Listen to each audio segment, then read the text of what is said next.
तो किडनी की एक और समस्या है क्रेटिनिन लेवल का बढ़ जाना स्वामी जी। तो क्रेटिनिन को कंट्रोल करने के लिए क्या उपाय करें? योग के साथ साथ इसके भी उपाय बता दीजिए।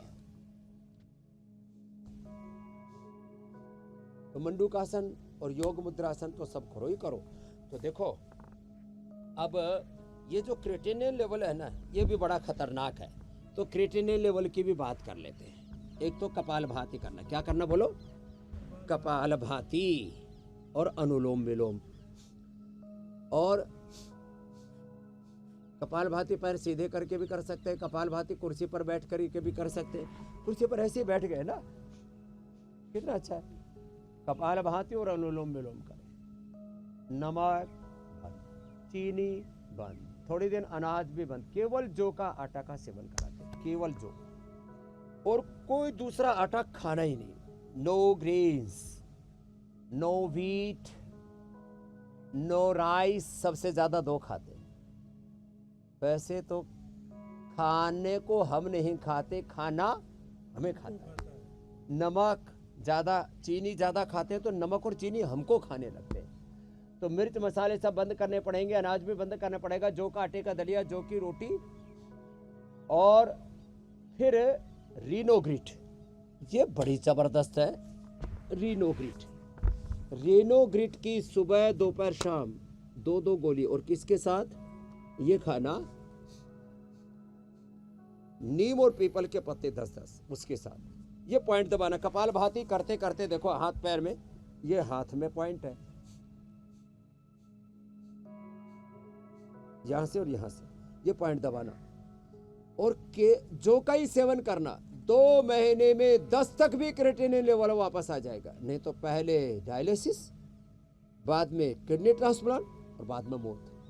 आपने ये अमित शाह जी के जीवन में भी अरुण जेटली जी के जीवन में देखा, सुषमा जी को देखा, अमर सिंह जी को देखा।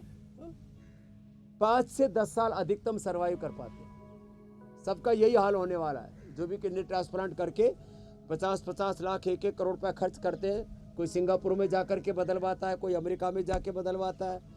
अरे भाई, और वही अगर स्वामी जी शुरुआत से ही अगर किडनी पर ध्यान दे लिया जाए, दिल्ली, मुंबई और हैदराबाद में होता है कि बीमारी जब शुरू हो रही है उसी वक्त अगर आप अपने शरीर में लक्षणों को पहचान ले तो उसी वक्त इसका क्योर करना बहुत आसान हो जाता है। स्वामी जी, यूरिक एसिड बढ़ने के कारण किडनी की मुश्किलें तो बढ़ती ही हैं।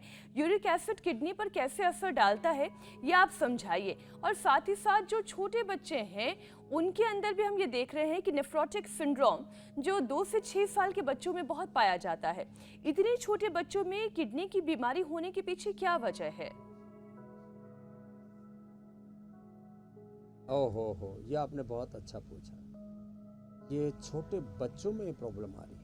छोटे छोटे बच्चों का क्रेटिनिन बढ़ रहा है, छोटे छोटे बच्चों में प्रोटीन लीकेज का हो रहा है, ये नेफ्रोटिक सिंड्रोम हो रहा है। ऑटोइम्यून डिजीज माने शरीर के कोशिकाएं शरीर के खिलाफ काम करने लगते, आत्मघात हो जाता है। जैसे घर में क्लेश हो जाए ना, गृह युद्ध हो जाए, ऐसी स्थिति बन जाती है। अपने ही शरीर की कोशिकाएं अपने खिलाफ काम करने लगती है, पगला जाती है। तो क्या करें? तो इसके लिए एक तो नियमित योगाभ्यास जरूरी है, और डिसिप्लिन लाइफस्टाइल जो हम पहले बता चुके। फिर यूरिक एसिड, उसका कंट्रोल कैसे करें?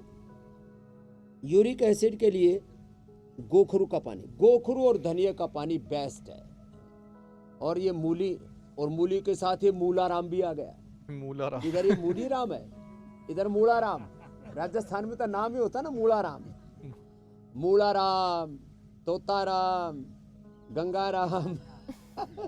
ये राजस्थान में राम राम जी बहुत कहना, राम राम सा आपस में मिले तो राम राम ही बोले।